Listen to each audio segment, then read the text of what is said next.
From drugs to streaming services, there are new laws to know about in 2023 to help us keep track of all of these new rules. It's Sarah Ritchie with the Canadian Press. Good morning to you. Good morning, Lindsay. So, Sarah, let's start with the ban on foreign home buyers that came into effect on January 1st. How does this work, and what is this trying to solve?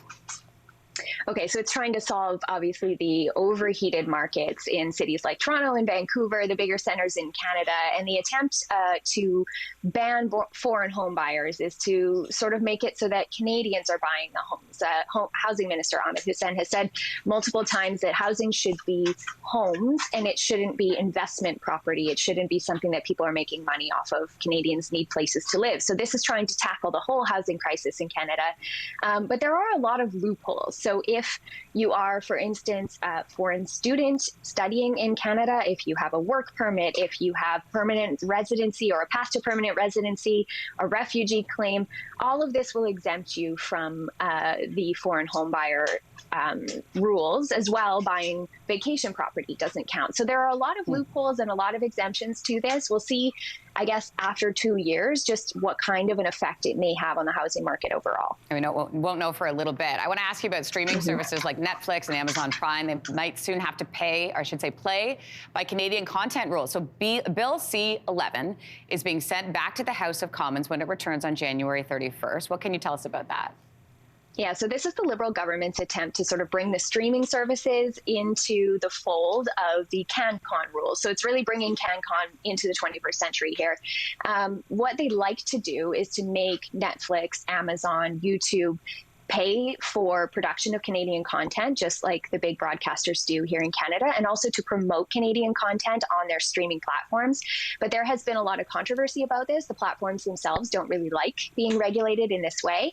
And as of right now, there's been a lot of debate over the bill itself. It's gone to the Senate, they've made amendments, and now they're going to kick that back to the House of Commons and ask MPs whether they will adopt those amendments. So we'll see what happens when both of those houses get back to work on January 30th and 31st. Let's talk about January 31st, because starting on that day, BC is decriminalizing small amounts of street drugs. We're talking about small amounts of heroin, small amounts of meth.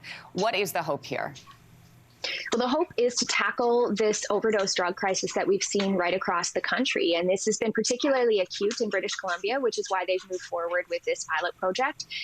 It's happened in other jurisdictions around the world, this type of decriminalization. So it'll be really interesting to watch what happens in BC and if this is able to make a dent in the overdose crisis that has taken so many lives in British Columbia and across the country in the last number of years. So the attempt here is to decriminalize small amounts, meaning that if you're carrying a small amount for personal use, you're not selling this drug, then you won't be criminalized for that. And then the hope, I guess, is to lessen the stigma, to make people be able to ask for help when they need it and get treatment when they need it.